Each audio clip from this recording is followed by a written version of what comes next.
A warm January welcome to Massey College, everyone. Massey College in downtown Toronto on the beautiful St. George campus of the University of Toronto. Let me first welcome you all and to acknowledge the land on which Massey College is built. For thousands of years, it's been the traditional land of the Huron-Wendat, Peniketts, and most recently, the Mississaugas of the Credit River. And today, this meeting place is still home to many Indigenous people, and we're very grateful to have the opportunity to work on this land and to acknowledge their stewardship. Today's event here at Massey is the third in an Arctic series of discussions that was conceived and curated by Massey's Tom Axworthy. And our next session, our fourth session, will take place on March the 10th, and will focus on the Arctic regions and human displacement in the Arctic due to climate change. Today, our focus is on the Arctic and global security. And so welcome all. We have three perfectly situated panelists who can help us understand better the three critical relationships the Government of Canada needs to manage and embrace in Arctic public policy: the United States, Russia, and importantly, Northerners, the people who have called the Arctic home for thousands of years. That the Arctic is changing rapidly goes without saying. Forces beyond the Arctic, like shifting geopolitics, the return of great power competition, the accelerating pace of climate heating, and across the Arctic, Indigenous leadership asserting itself. And perhaps this is why we've seen a lot of paper flying in recent months as various Arctic stakeholders or stakeholder claimants have launched their, quote, Arctic strategies. I believe the most recent one to land on my desk was December 31st, a few weeks ago, which was the US Navy Arctic strategy, provocatively called the Blue Arctic. In March last spring, I guess it was, the Russian new Arctic policy was launched, and about 18 months ago, Canada released its Arctic policy. So a lot of paper flying and lots of good thinking. And with me today to examine some of the largest implications from their very unique vantage points are three panelists who I'm really pleased to introduce. First of all, let me welcome Heather Conley. Heather is the Senior Vice President for Europe, Eurasia, and the Arctic, and Director of the Europe Program at the Center for Strategic and International Studies. Heather began her career in the Bureau of Political Military Affairs at the US Department of State, and has had a number of very senior appointments in the US government and the private sector, culminating just prior to joining the center as the executive director in the office of the chairman of the board at the American Red Cross. So welcome, Heather, and thank you for joining us today. Secondly, you're very welcome, and thank you for joining. Secondly, let me introduce retired Ambassador Sergey Batsanov. Sergey is a member of the Pugwash Council of the Pugwash Conferences on Science and World Affairs, and a senior member of the European Leadership Network, the ELN, which many of you know is an independent, nonpartisan, pan-European network of nearly 200 past, present, and future European leaders working to provide practical solutions to political and security challenges.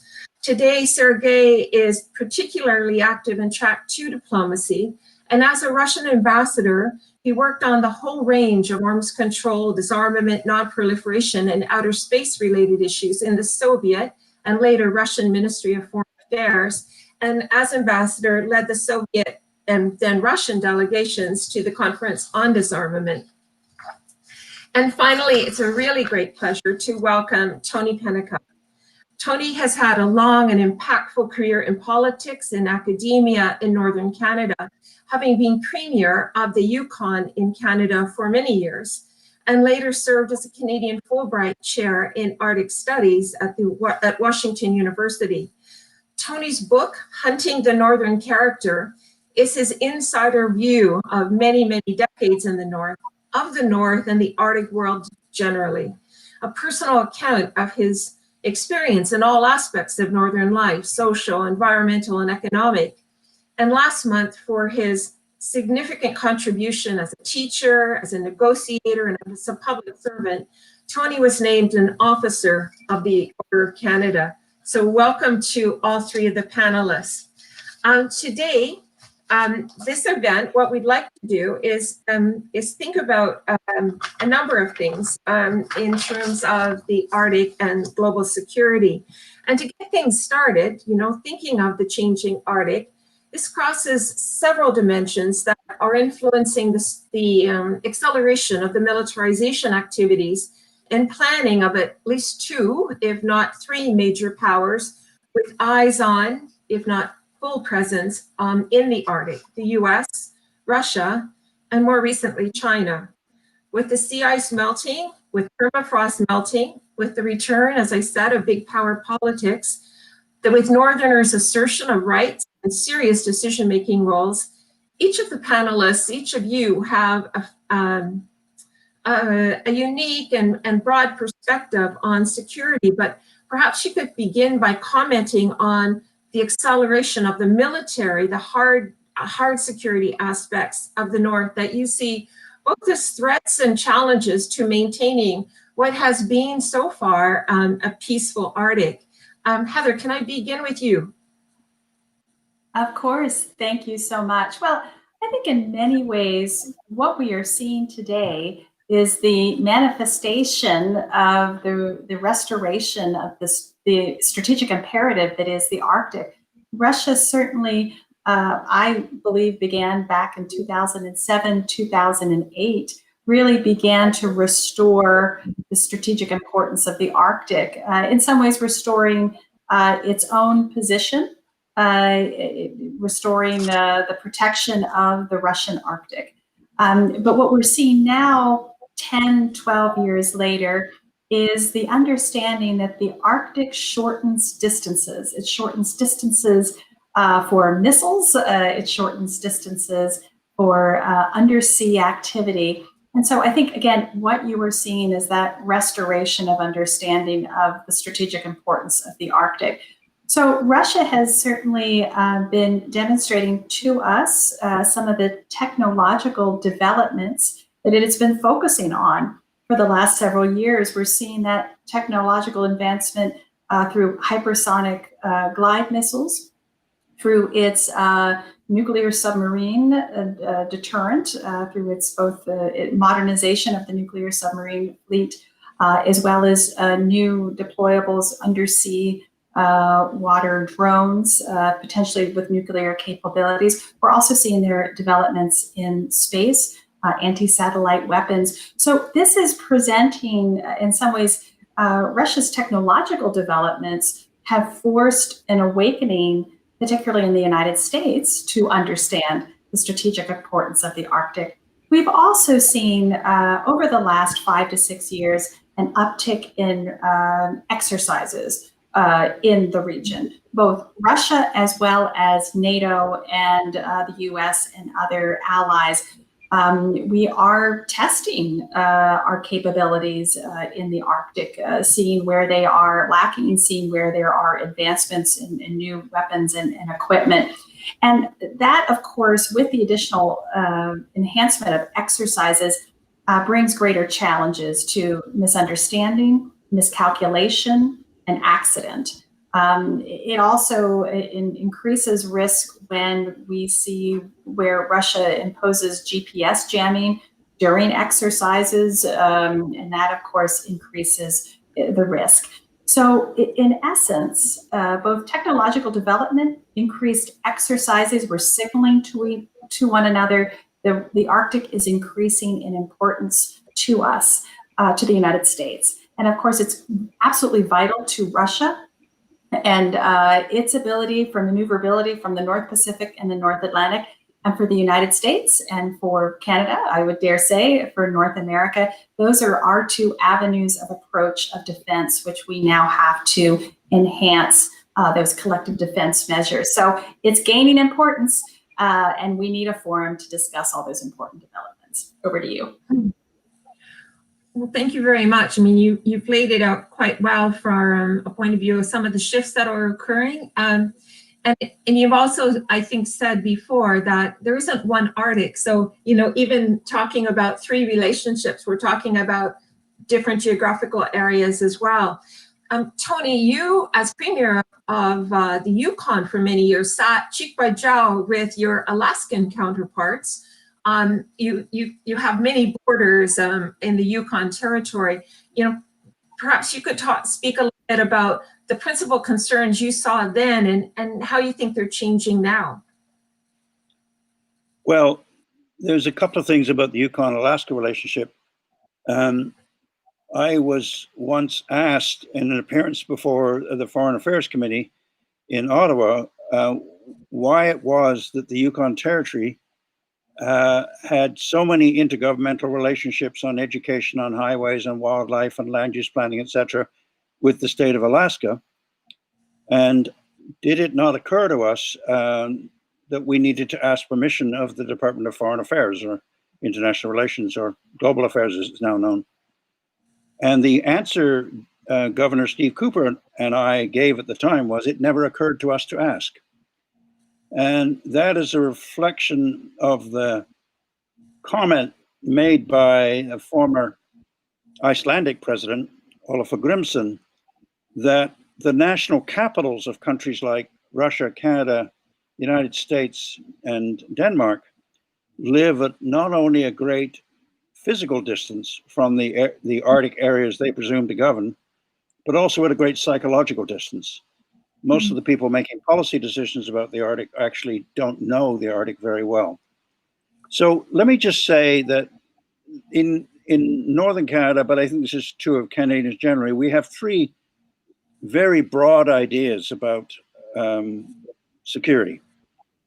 There is the notion that security was about armed might and armaments and armies, was very much a view associated with former Prime Minister Stephen Harper. A different view, one called human security, which was articulated by our Foreign Minister Lloyd Axworthy at the United Nations, was the idea that security really was about attaches to the individual, and whether that individual is housed, whether they're fed, whether they had certain kinds of freedoms and so forth.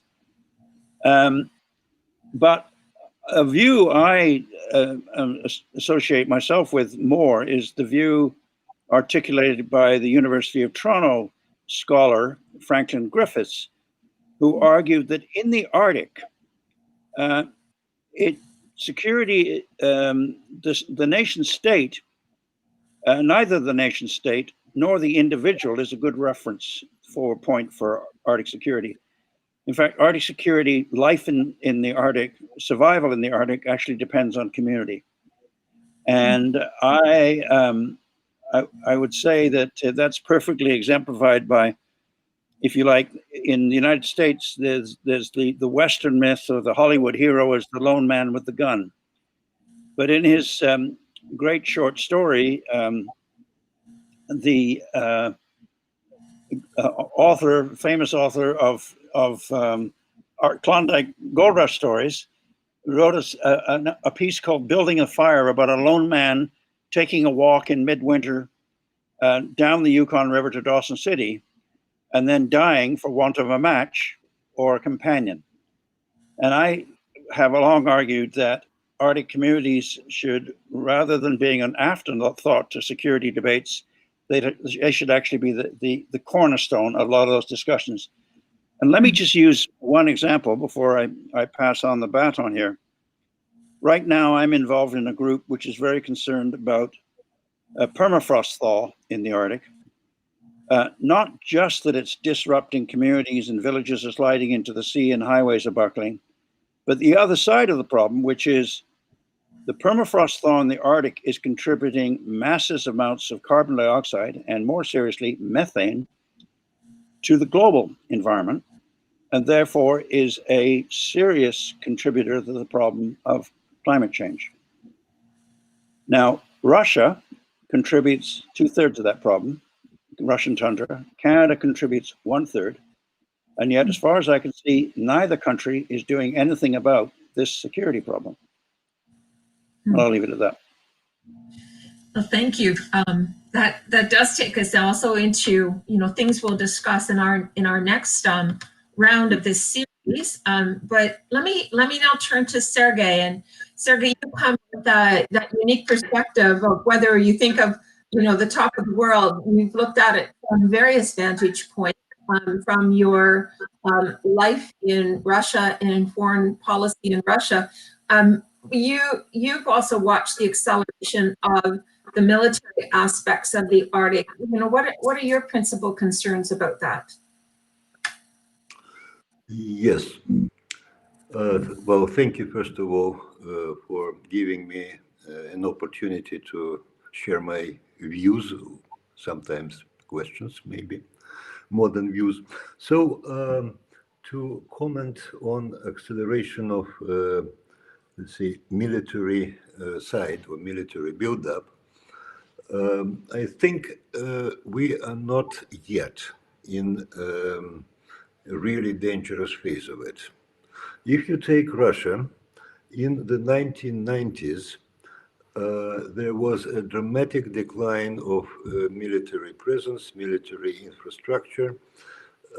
Everything became dilapidated, useless, well, a huge vacuum was created.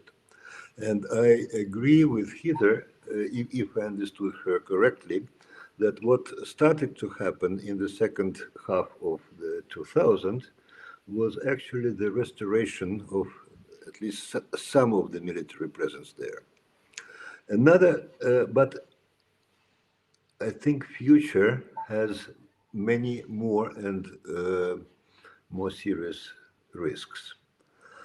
Now, Russia, of course, has an extremely long Arctic coastline, which, of course, means that a lot of things should be done to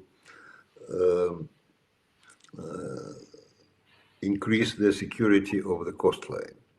Very often, what is being done now has, on the military and by the military, has a dual-use nature, because there is a need to increase, let's say, the safety aspect, safety of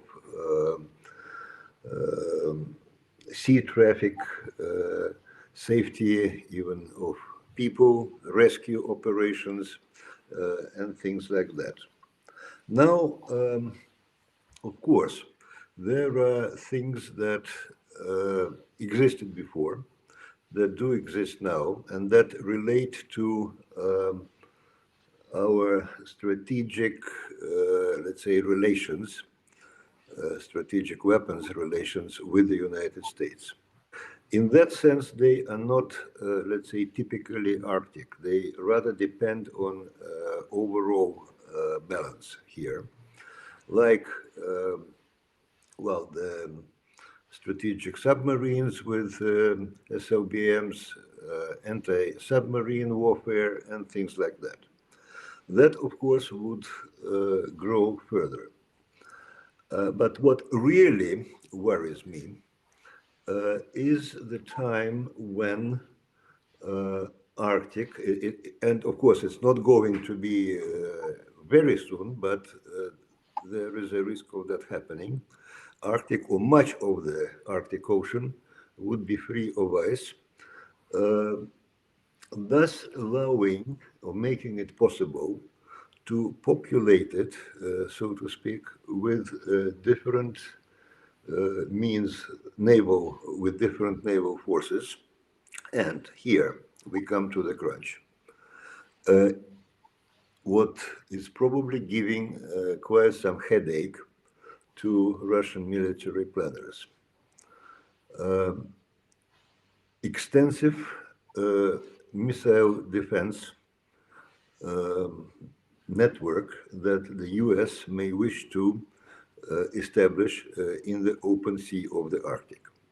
Just recently, I think a month or a couple of months ago, we have seen the first test in the anti-ballistic role of a sea-based missile defense system, Imagine what would happen if there would be a lot of such ships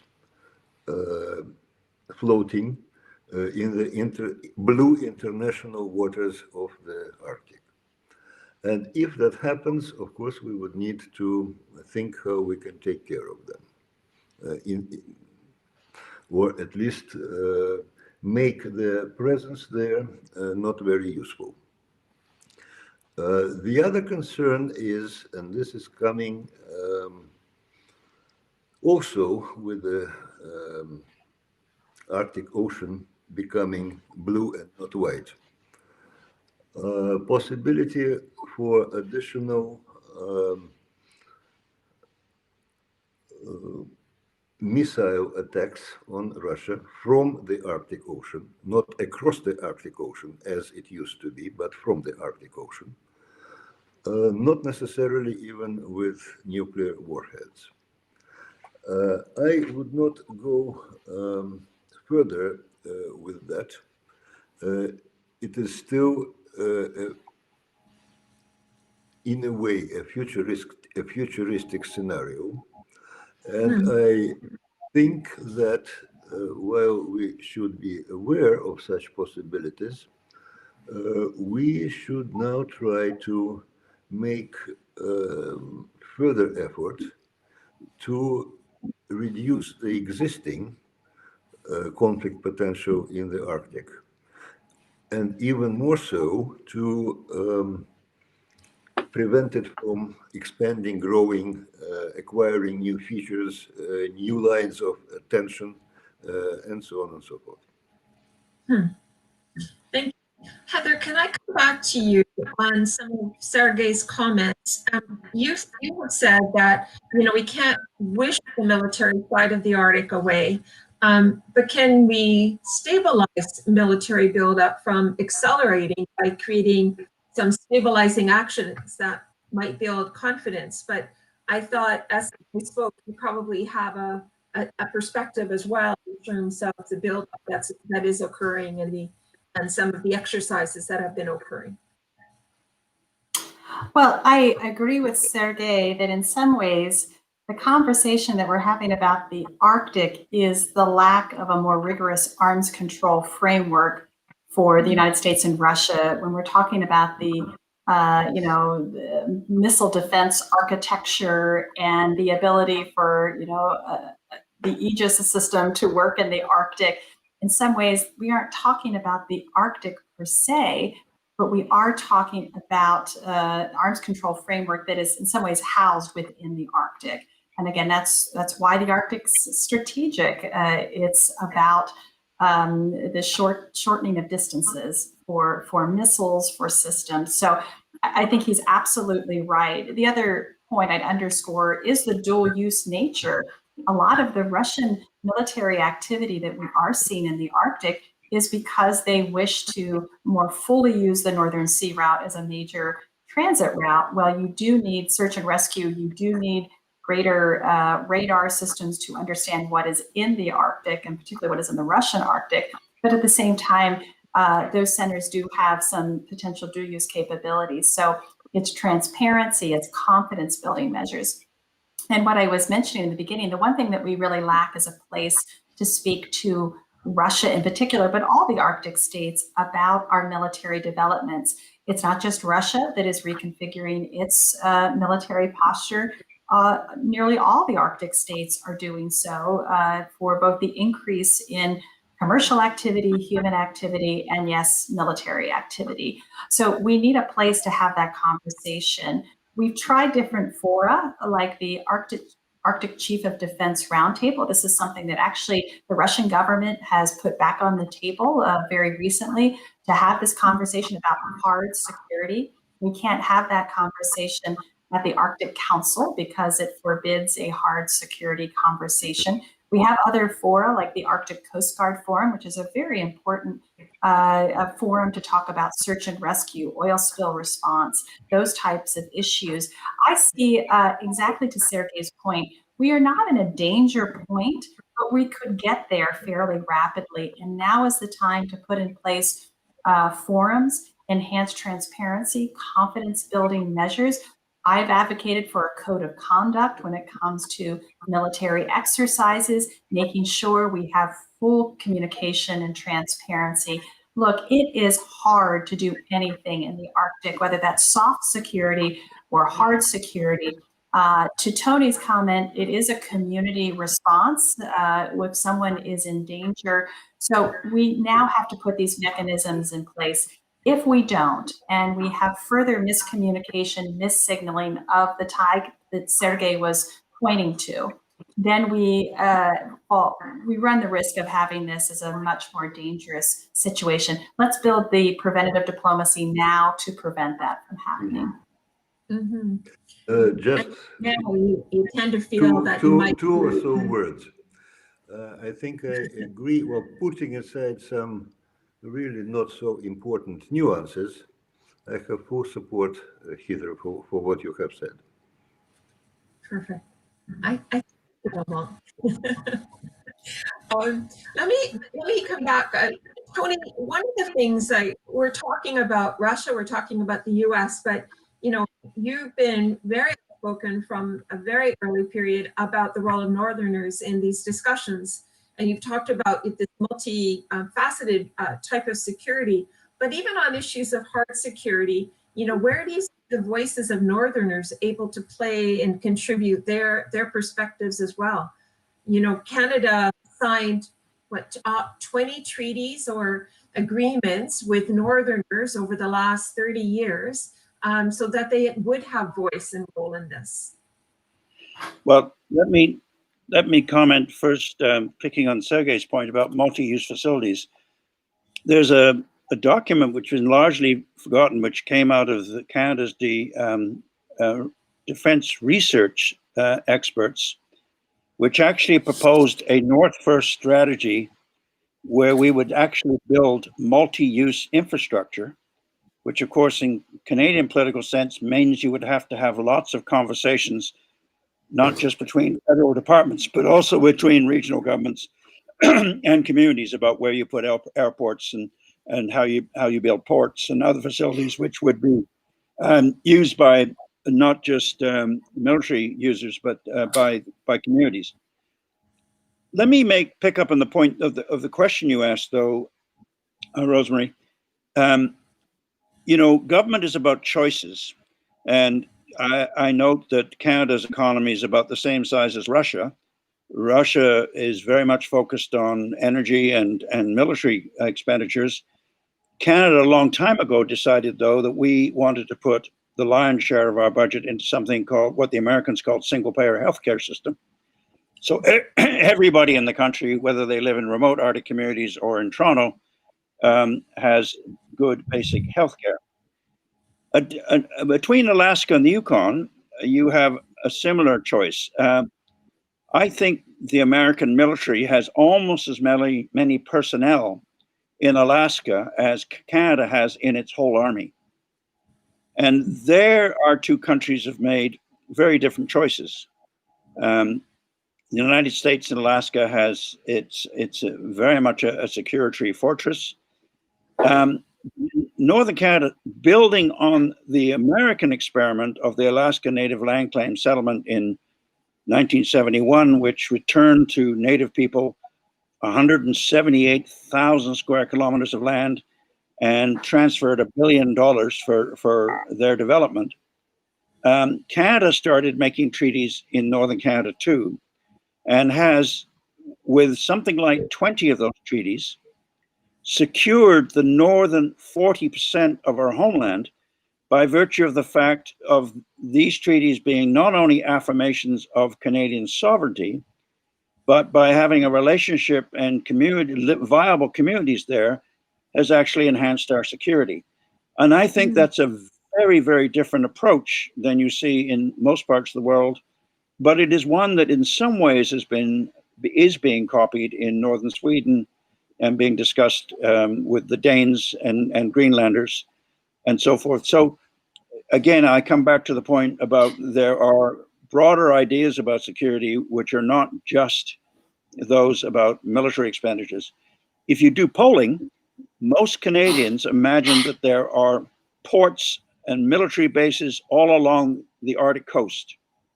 The truth is, there are almost none. Right. Right.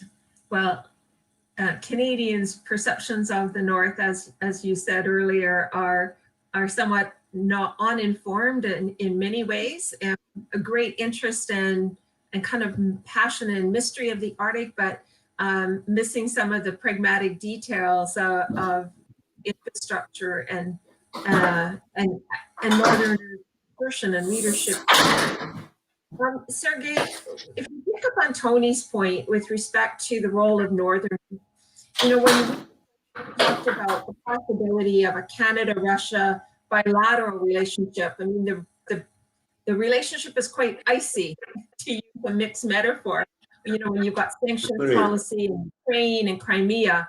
But you've talked about Canada and Russia at least being institutional equals in the Arctic Council. So that's a start. Do you think there are ways that Canada and Russia can create an Arctic lane that focuses on our common concerns and challenges in the Arctic and leave the other bilateral grievances off to the side to be dealt with by other ministries and institutions? How do you see that portal working? And is there a way through by focusing on the Indigenous peoples who have lived in the North from the beginning of time? Yeah, it's simple and at the same time big question. But before I go into answering it, I would allow, with your permission, to return to something I wanted to say in the first round, and that is about big power rivalry, big power policy.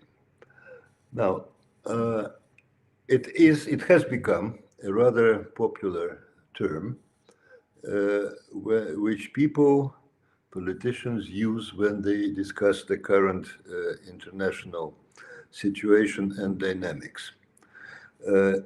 If that is to be meant that we have now moved from, let's say, a bipolar world before 1990s, then the US domination in 1990s, maybe first decade of 2000, to a new layout where you have a certain number of really powerful countries which try to defend their rights in some way, promote their expectations.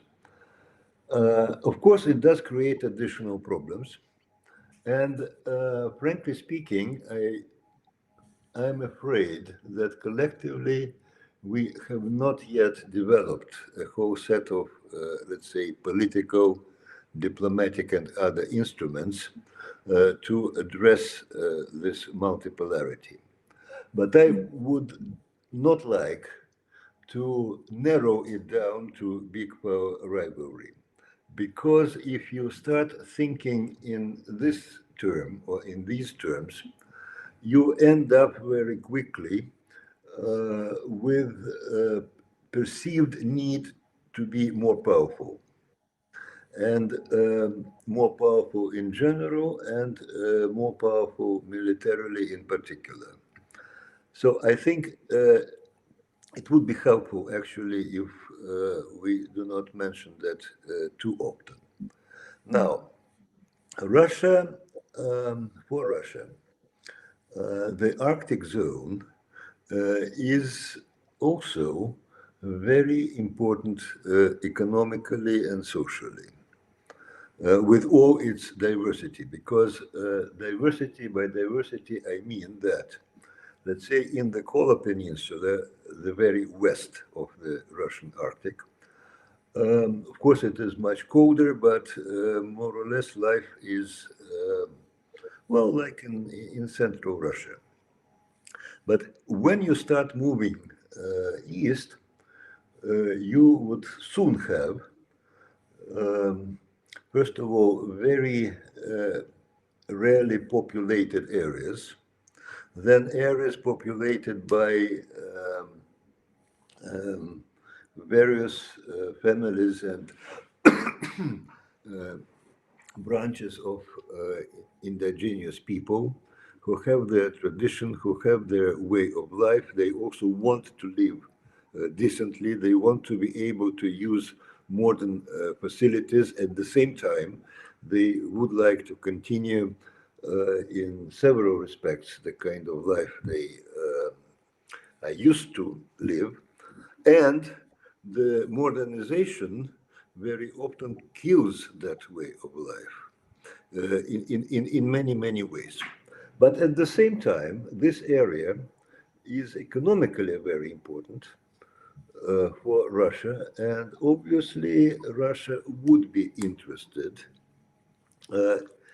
in having a much better climate for economic and scientific cooperation there.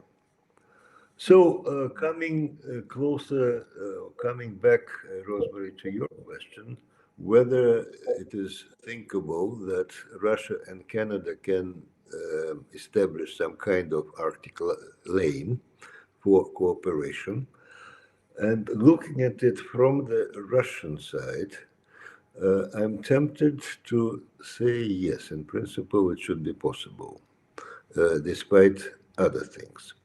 There are couple of hurdles here that perhaps one should keep in mind. First, basically, what Russia may be doing in the Arctic zone militarily, well, it is not about Canada, or to a small degree about Canada. Then the question is how Canada would react to what Russia is doing militarily, which is not really directed at Canada, but nevertheless. Here again, by the way, we come back to the question of confidence building, using older ways of confidence building, and perhaps inventing new ways of confidence building under the new circumstances. And the other thing is that I actually think more that it may be more difficult for Canada to do that. But I stand to be corrected, and I would be happy to be corrected.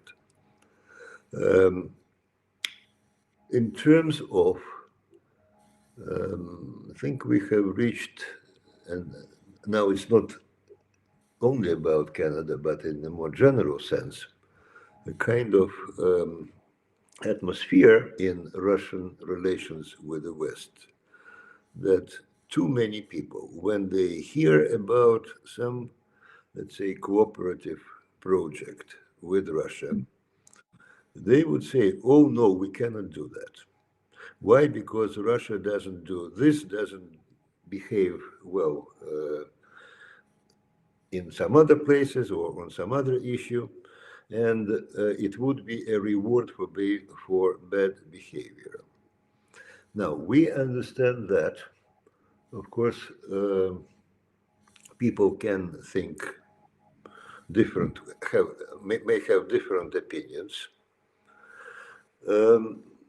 Sometimes we find it difficult to understand that we are being criticized, let's say, for aggression and annexation with the Crimea. Now, some other aggressions and annexations in Canada, not that they are taking place in Canada, in the world, but in Canada they are perceived as something at best unimportant, and well, maybe even the way to do. A little bit difficult to understand that. But I don't want to make this a subject for our discussion. But why I mentioned that is, again, that to make a point that maybe we should make an effort to isolate some other things from cooperation in the Arctic and for the Arctic. We shouldn't have, let's say, hopes for rapid progress, but we should start talking and discussing. Thank you. Thank you. I'd like to move a little bit and pick up on some of the things that we've already talked about a little bit differently, and that is around the governance in the Arctic. The Canadian Arctic policy had a strong focus when it came out about 18 months ago on rules-based international order, and that in the Arctic, which has been consistent with our other parts of our foreign policy. You've all said to me in our conversations, both today and before, that there is a robust network of treaties and conventions, bilateral and multilateral agreements, and even understandings that today govern the Arctic, but also the need for additional ones. So Heather, let me start with you. The UNCLOS, the UN Convention on the Law of the Sea, that decision on seabed rights, which involves Canada, Russia, and Denmark, is coming up this year. We're likely to have a decision in the coming months. Can you share your thoughts a little bit on this and its implications? Will it be a game changer? And also, if you could also just speak a little bit about kind of that our Northwest Passage agree to disagree kind of stance between Canada and the United States that has held since the early 1980s, and the Manhattan Passage.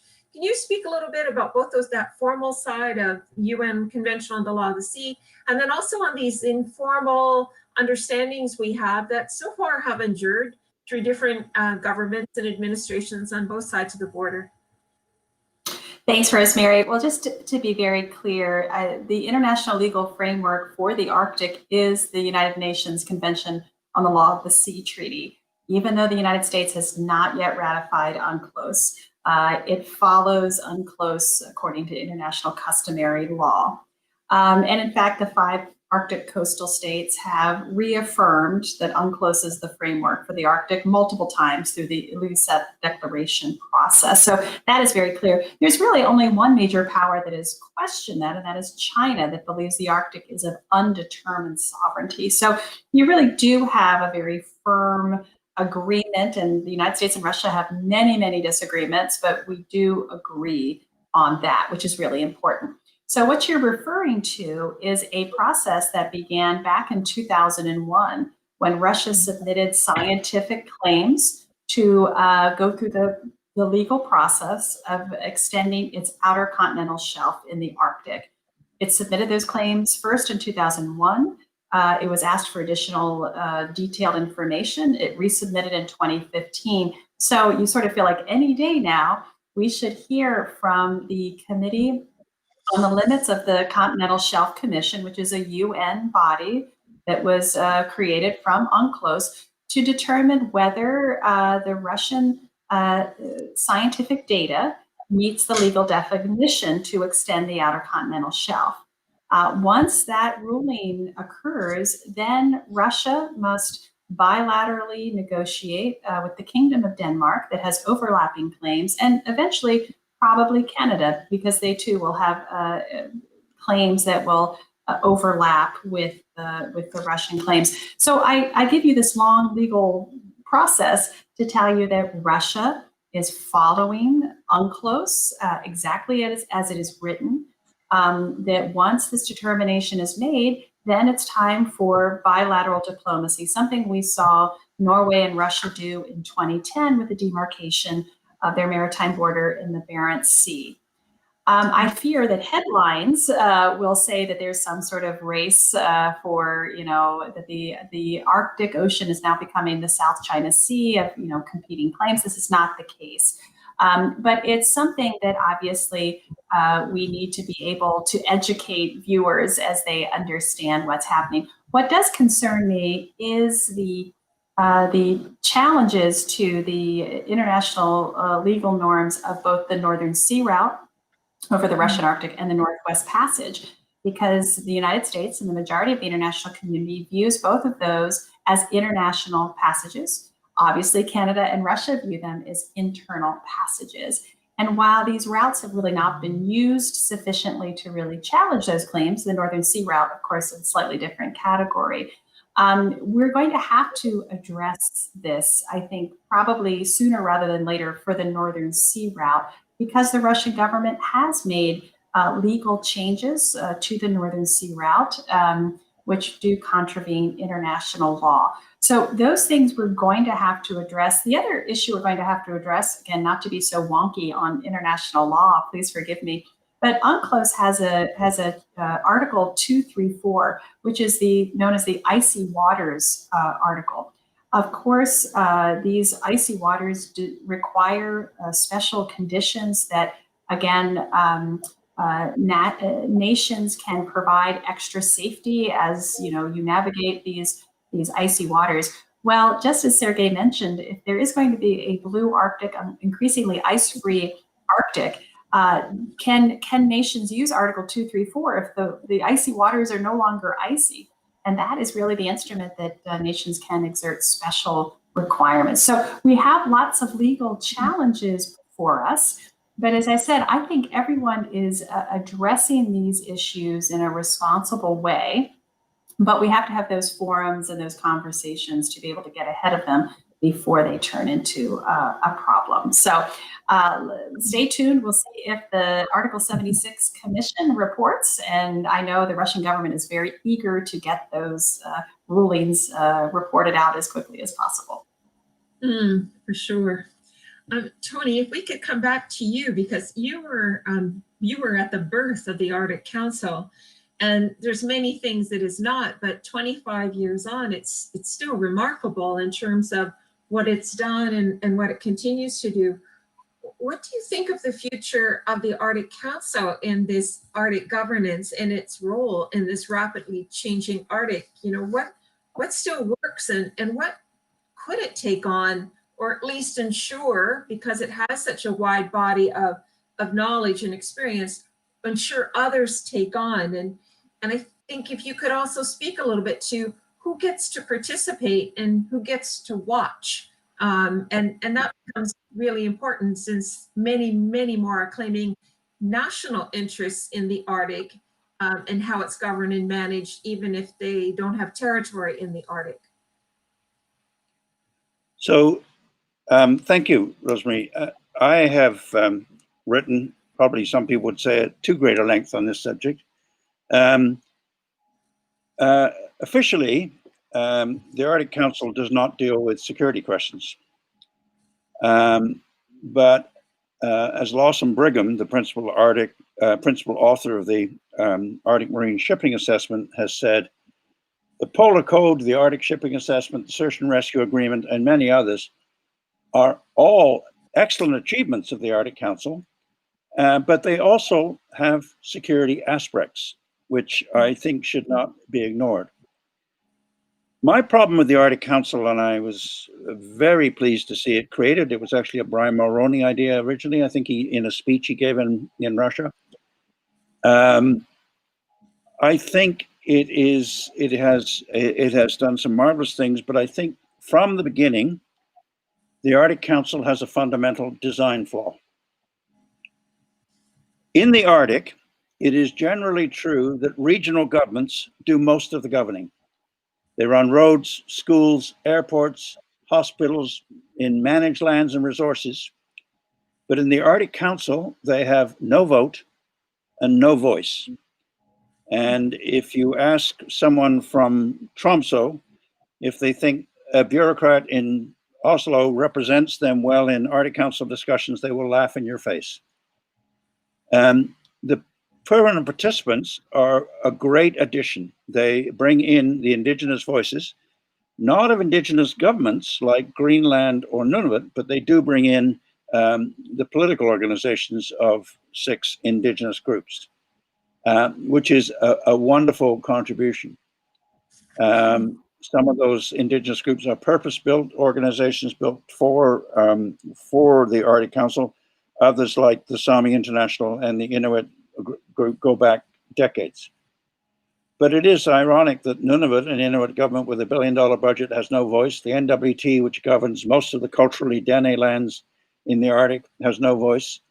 Settler populations of the Arctic, which represent 80% of all the Arctic population, have no voice or vote in the Arctic Council. In my view, that is its weakness. Denmark's Arctic Council delegation includes the Faroe Islands and the Greenlands, and both of those jurisdictions get to wave their flags in that event. Canada does something like that in the organization La Francophonie by including Quebec and New Brunswick, two officially bilingual jurisdictions. I don't know whether that would work for the Arctic Council and whether it would work for Canada.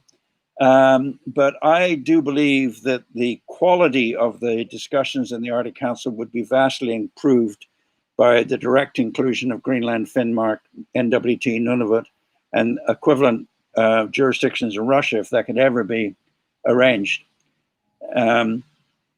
But I do think the Arctic Council has done really valuable work, but it is in time as it's matured to think through whether it needs a renovation to more accurately reflect the people in the Arctic, the actual people in the Arctic who live there and live with the consequences of climate change and suffer the environmental degradation and social impacts of resource development, but who also should be the beneficiaries of those developments, and they not always are.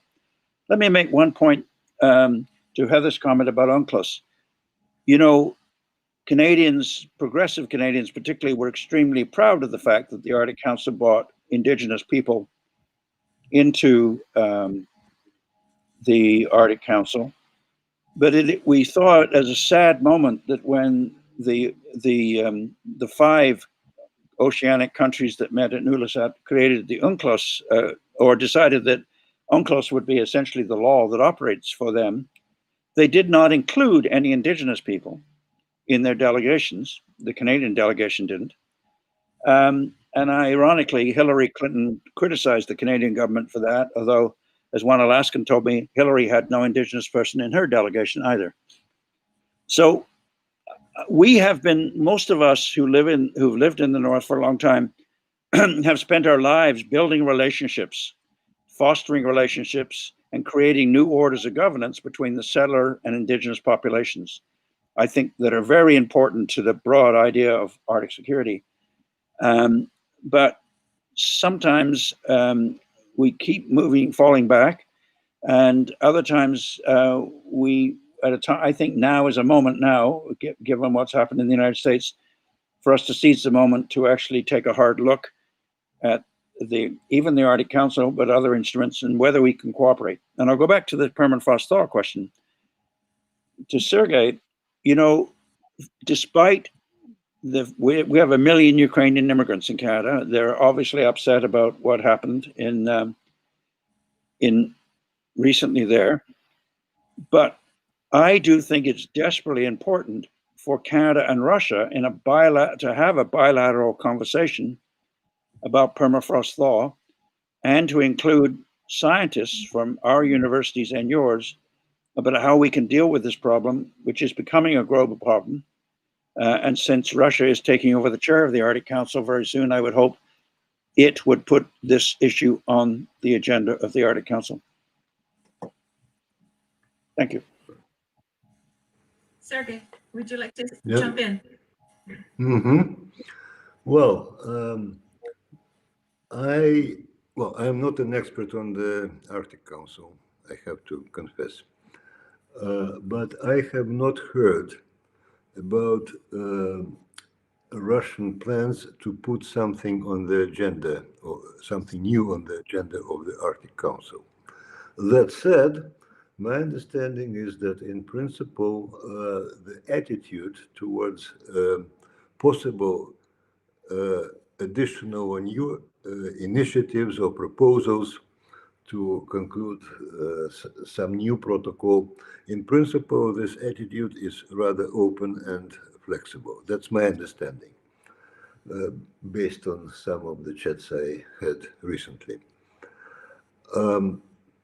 Now, which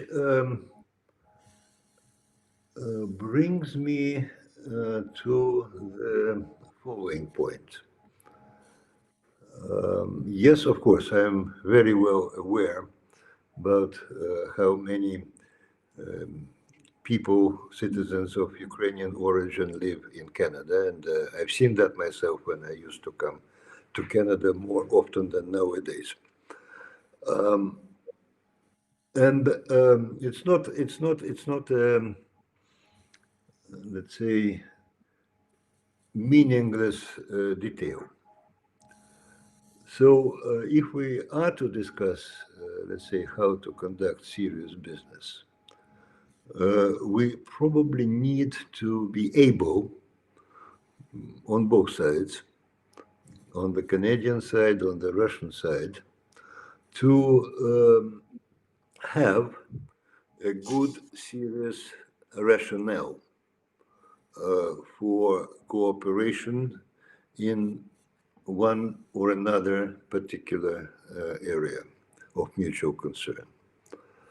And I think that is doable, but of course you need to arrive to that, to such conclusions, through a process in which, on the other hand, political, let's say, component participates.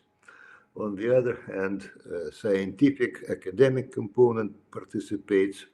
And by the way, the local component participates as well. And if we do find such a good, scientifically sound and economically valid rationale, I think it would be more difficult to those who would wish to object. For example, if it is something that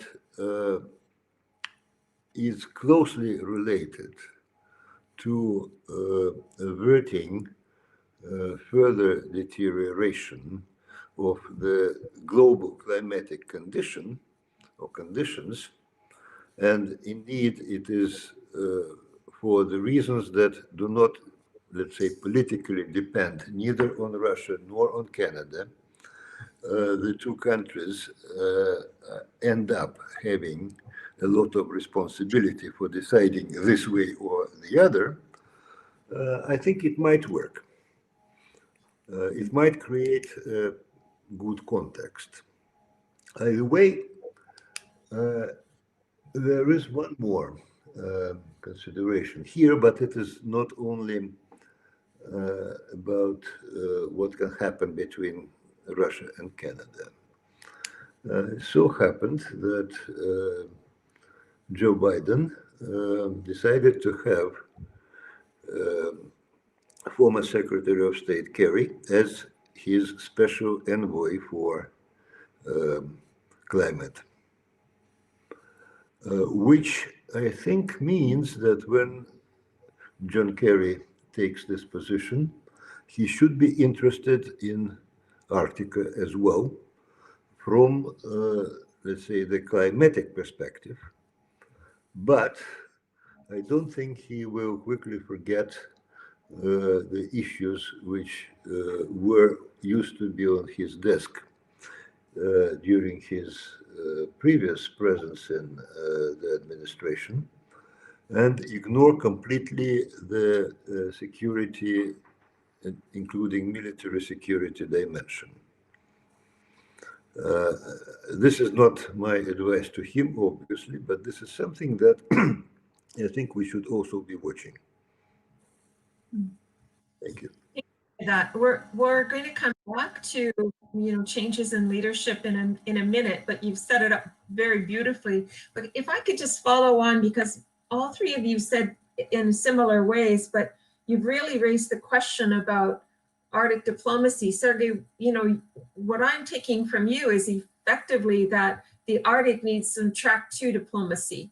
The scientific research, indigenous relationships on a trilateral basis with Russia, Alaska, etc. And if we can't get to formal diplomatic channels on the security military aspects, but I think it raises one of the questions, and that is all of the claimants to wanting a role on the existing governing body, the Arctic Council. You know, even Singapore believes it has a vested interest in the Arctic at this point. So, you know, I think some of the debate that I'm hearing is whether we think about the Arctic as an area of international concern or regional concern, as Tony suggested, or, you know, the way we currently have it, it's kind of the hybrid, the plurilateral, those who've got some territorial stake. Do we have to shift from that? Is it either or? Can we have, can we fill in some of this governance management gaps of the Arctic in new ways? Heather, why don't I start with you? Well, I mean, I don't think it is ever an either or. And I think some of the most successful governance of the Arctic region has occurred at the sub-regional level, the Euro-Arctic Barents Council. I'm thinking of even some of the sub-regional cooperation between the Russian Far East and the state of Alaska. You know, it is where communities, and I will tell you, the most productive sort of law enforcement relationship in the Arctic is between the Russian FSB and the US Coast Guard in managing our maritime demarcation in the Barents Sea. So absolutely, but that cannot be, it's necessary but insufficient. You really need to have coming at all of the above.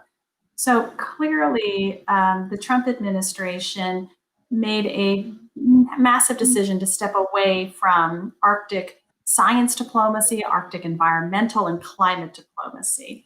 And I think Sergey is absolutely right. Secretary Kerry is going to step back into that void and restore American leadership and diplomacy in a range of climate-related activities, and hopefully in multilateral institutions like the International Maritime Organization. I mean, many multilateral frameworks deal with an element of climate change in the Arctic. So absolutely, we need that type of multilateral effective diplomacy.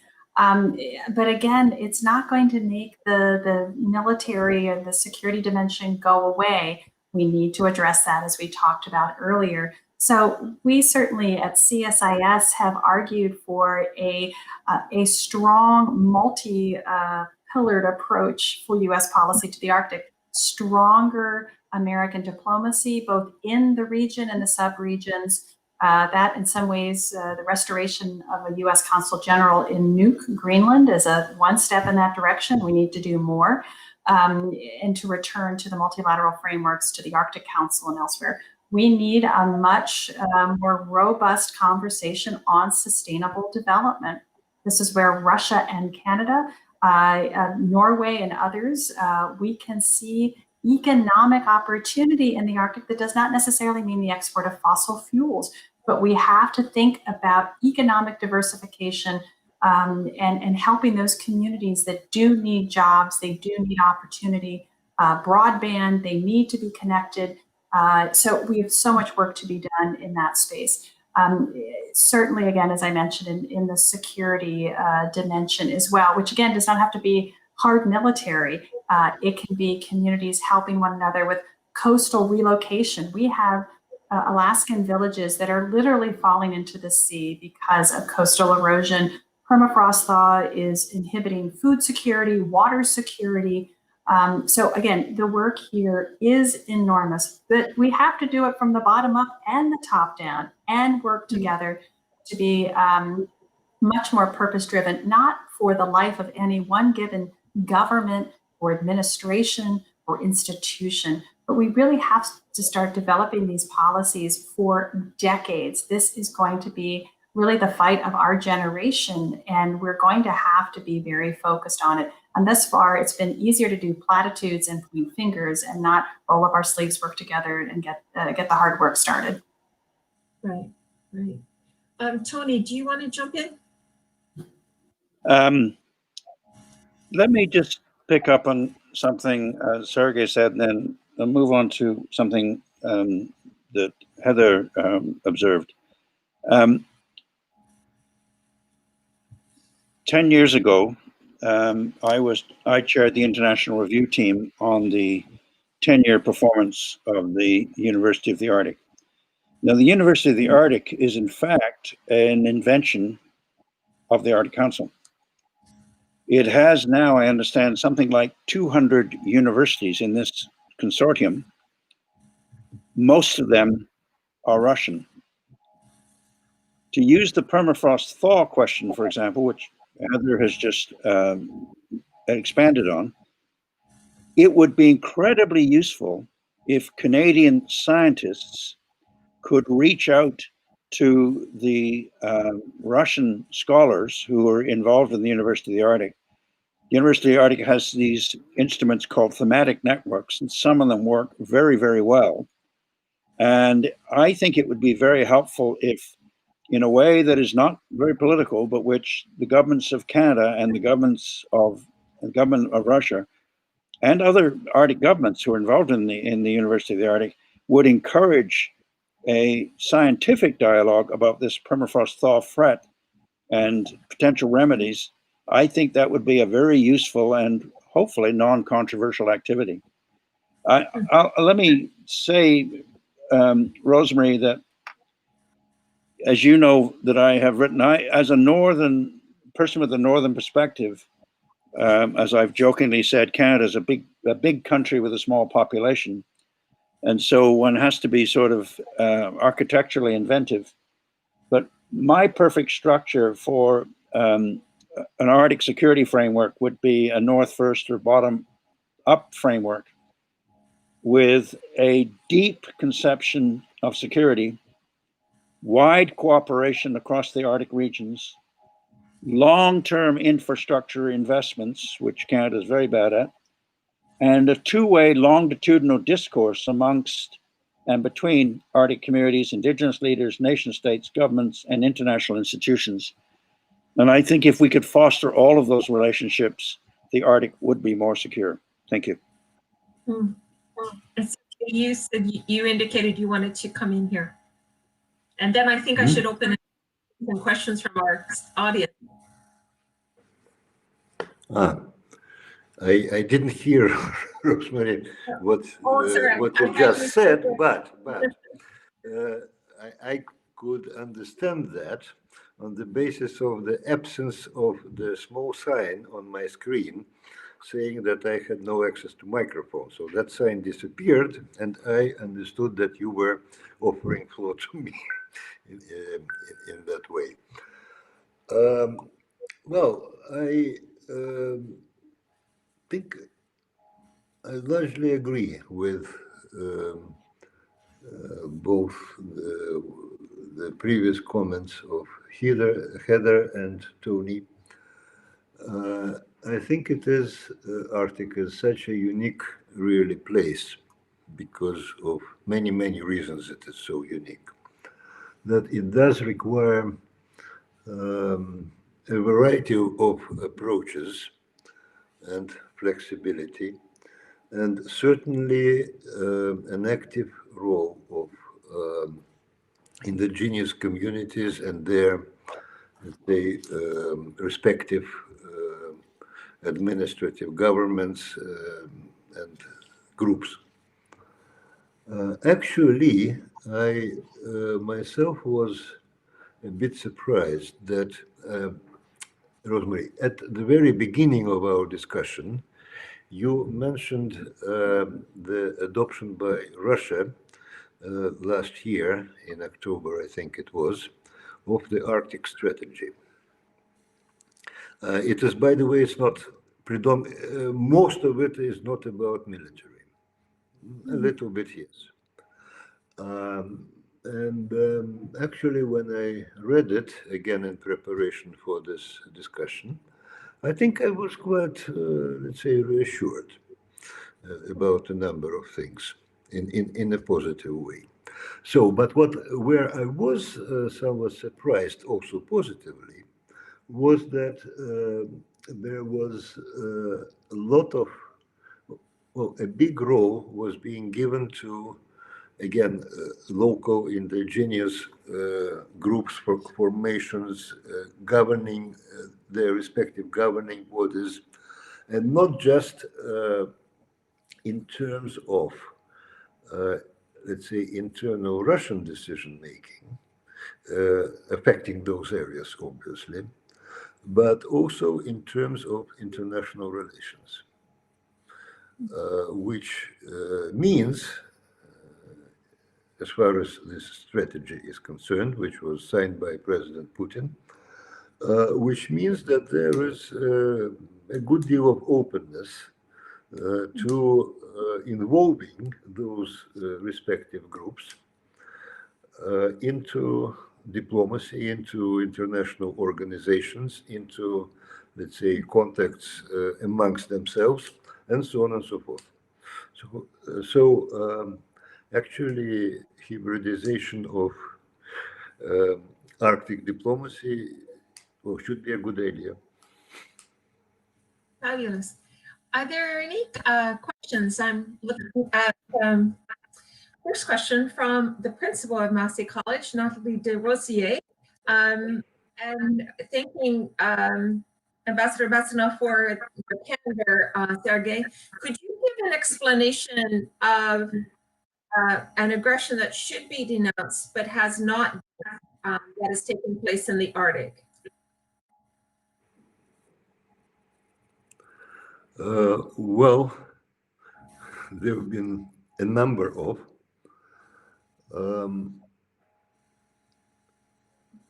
As I said, it wasn't my intention actually to start that discussion in this format. Well, there are big problems in this particular in this context. You know, there are big problems in the Middle East. There are still big problems in southeastern Europe, Balkans, and I can give a long list here. But, okay.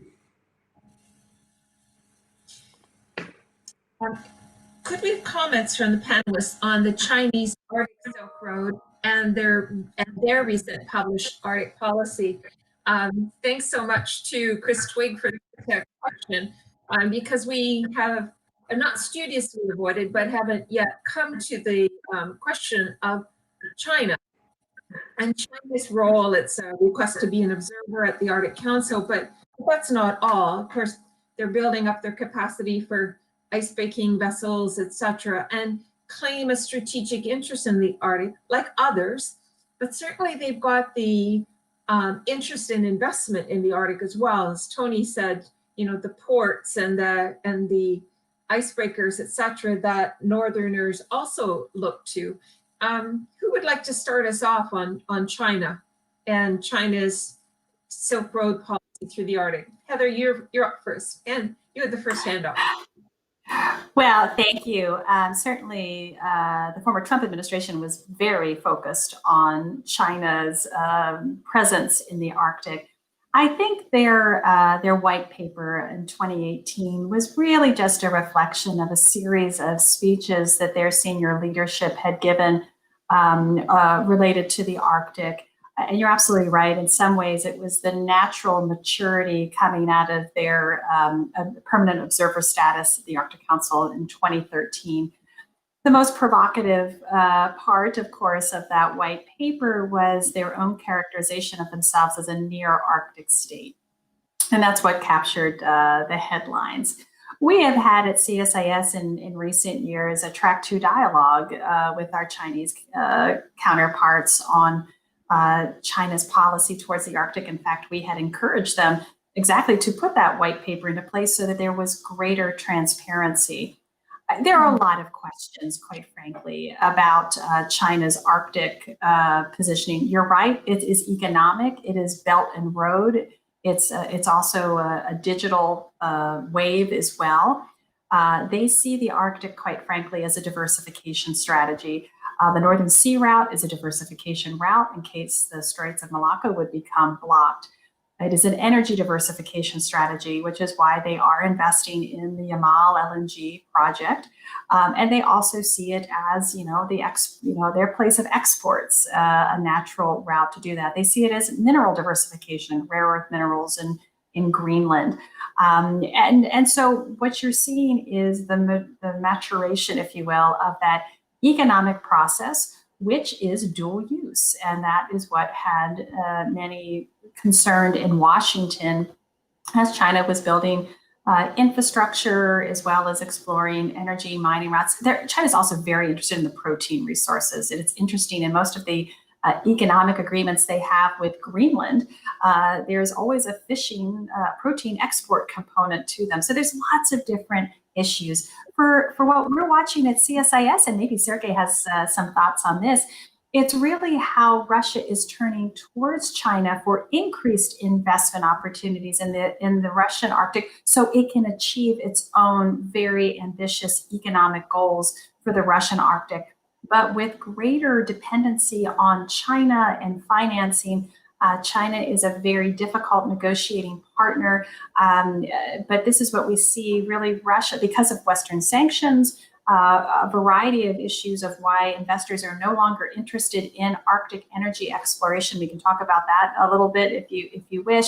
Russia is having to turn to China more and more, and that comes with some strategic risks that I think the Russian government needs to understand more fully. And certainly we in the United States and the West need to understand that relationship more fully in the future. Sergey, would you like to jump in? Yes. Well, talking about strategic risks, we, of course, had to learn that the Nord Stream 2 has become also a huge strategic risk for Russia. And by the way, that really all those sanctions that the US has announced, it was not in relation to, let's say, what is often considered in the US as, let's say, bad Russian behavior. Again, Ukraine, Crimea, etc., etc. It's just economic competition being waged with sanctions. So it was risky. And but here I agree with you that not only these considerations are affecting the investment choices of potential investors, but also their outlook towards, let's say, the future importance and sustainability of excavation of carbons in the view of transition that many countries are trying to make to carbon-free economy, or relatively free, and so on. While, as far as China is concerned, I think they are destined, despite, by the way, also huge efforts to transit from consuming coal or oil towards generating, let's say, wind energy and things like that.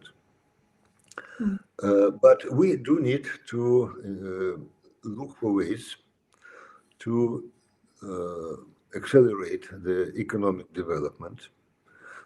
In that process, to fight the negative consequences of defrosting or climate change in the Arctic. Now, for some reason, I think Russia tends to think that despite certain peculiarities of the Chinese negotiators, China in general is, I was about to say, looking at Russia much less negatively, but it would be a wrong statement. The correct statement would be that doesn't have really negative instincts towards Russia.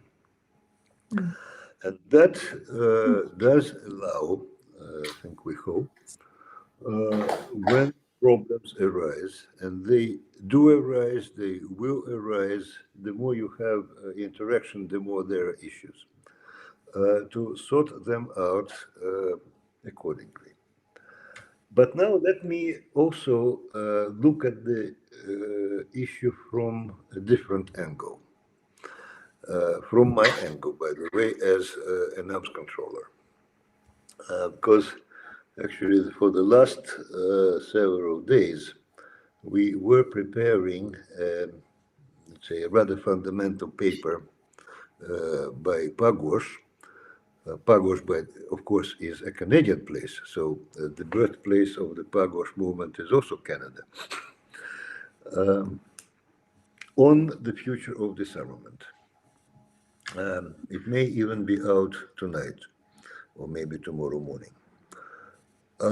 And we came to the conclusion that there are many things we wanted to say about China, but we were not able to actually to include that in the paper because we considered the paper to be urgent, and we also understood that there is nothing we can sensibly write about China in arms control within even a week, because it requires a serious consultative process, even for an NGO.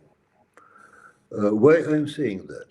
Because China has transited from one epoch, from one era to another one, to a new one. And certainly it has interests, it has plans, it has hopes, expectations, and so on and so forth. And now it has enormous resources that, on the one hand, increase the appetite, and on the other hand, gives power and muscles for expectations. And we need to, I mean, the rest of the world, including Russia, including Canada, including, of course, the United States, need to learn how to live with new, much more powerful China. And it's not easy to understand very quickly. And here again, you need, of course, dialoguing with the Chinese. Should we be a priori negative about possible future Chinese role in the Arctic? Well, again, it has to be carefully considered, but I would say not on the basis of zero-sum games. Again, a big power rivalry comes to mind. It is very much related, in my humble opinion, with zero-sum approaches. So we need. Okay, am I supposed to finish or what? I'm wondering. No, just one sentence. Just one sentence. I didn't control that screen. I'm We sorry. need. I think everyone needs to understand what China can bring. What, let's say, can be positive aspects of their involvement, what, if any, there could be negative aspects. But I would be not enthusiastic about saying, let's keep China out of the Arctic, or other interested countries, for that matter. Mm-hmm. Well, Estonia, I understand, is joining or about to join the Arctic Council. In an observer role, I think, right? Exactly. Well, they requested it. Tony, yeah. you probably So, as far as China is concerned, I would not, let's say, I would rather suggest not to, push all the alarms and first see how Chinese interests, first, what is the nature of those interests, and how you can manage that in a constructive spirit. Right. Well, this is not to say that there won't be problems, of course, but China is coming of age, and one has to look or think about a lot of things differently. Maybe we could shift to another question, one from Tom.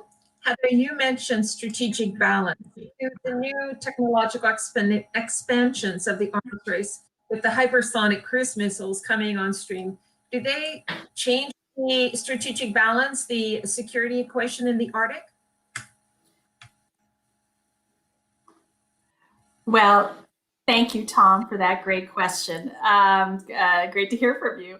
I think, to be honest with you, and Sergey was hinting at it as well in his comments, you know, the hypersonic cruise missiles are not about the Arctic per se. It is their location that brings them into the equation. And this, again, we're just sort of restoring our own understanding that what makes the Arctic, the commanding heights geostrategically, is that it does shorten distances. And so it does, in fact, bring the Arctic into this equation because, heaven forbid, in a growing conflictual situation, Arctic locations would be targeted, and that would equal the missile defense architecture of the United States, whether that's Thule Air Force Base in Greenland or our bases in Alaska or, our NORAD components.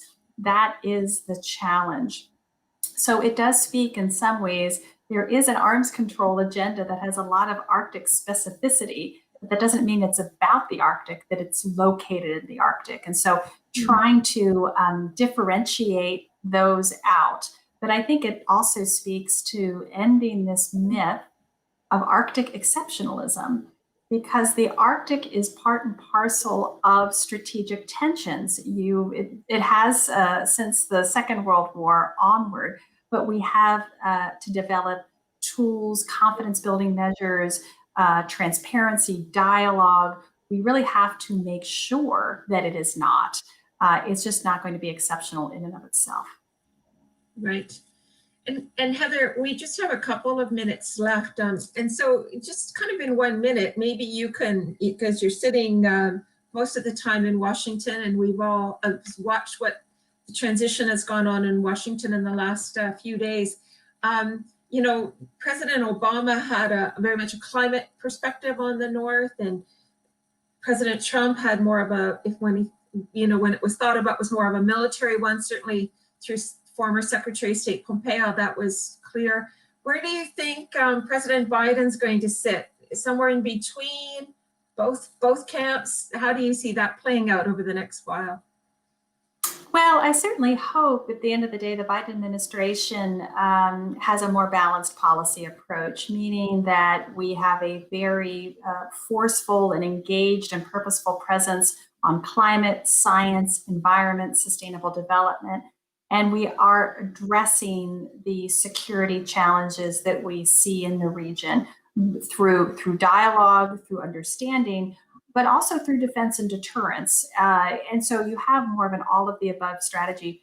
Quite frankly, it's too early to say. We know with the appointment of Secretary John Kerry, climate will again, and understandably, this is the major priority of the Biden administration, will play a much more forceful role. But I don't believe this framing of great power competition is going to go away.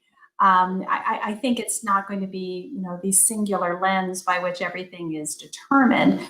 But we now do, we have been awoken to the fact that the Arctic is now strategically important to the defense of the United States. And you're seeing this plethora of strategies. In some ways, it's a lot of end of term strategies, things that had been started. You're just seeing them all come out at the very end because it was the end of the administration. You aren't necessarily seeing resources and budgets, and that, you determine prioritization by what you put your money towards. So we're still, I think, rhetorically understanding the importance, but there has been a shift. We're just, I think, the last of the three, you believe in this framework, the last of the three great powers to fully appreciate the Arctic's strategic importance. And so the United States has some catching up to do in a variety of ways, but it doesn't, as I said, it doesn't have to be competitive. The United States does not need the 40 plus icebreakers that Russia has. Russia has a different economic model and a vast majority of the coastline. So that's fine. But we do need capabilities, and that's what we don't have.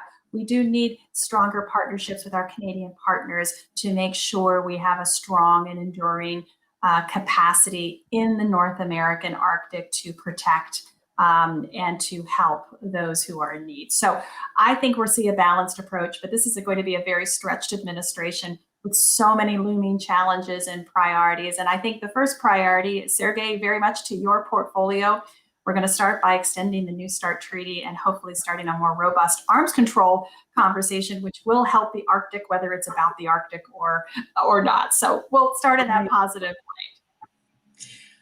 Listen, I think our conversation one word can go on for a very long time, without question, and we are out of time. Sergey, very last word? Well, last word is that you almost quoted, unsurprisingly so, what will be in our almost ready Pugwash paper. Perfect. We will look forward about New START, about about continuation, and that should be really a serious process of readapting ourselves, I meaning Russia and the United States, to the new scientific, technological, and big power new elements of this world. Thank you. All of you, thank you so much. Tony for the perspective of the Northerners and Heather, of course, from the US, and Sergey with the Russian perspective. And thank you to our co-sponsors, the Graham Center for Contemporary History and the CIC, both wonderful co-sponsors with networks of experts on this that have been listening in today. This is on YouTube, so you can go back to it at any time, and the whole Arctic series is on Massey's YouTube channel. I'd like to thank you and adjourn, but thank you all for listening today and for participating.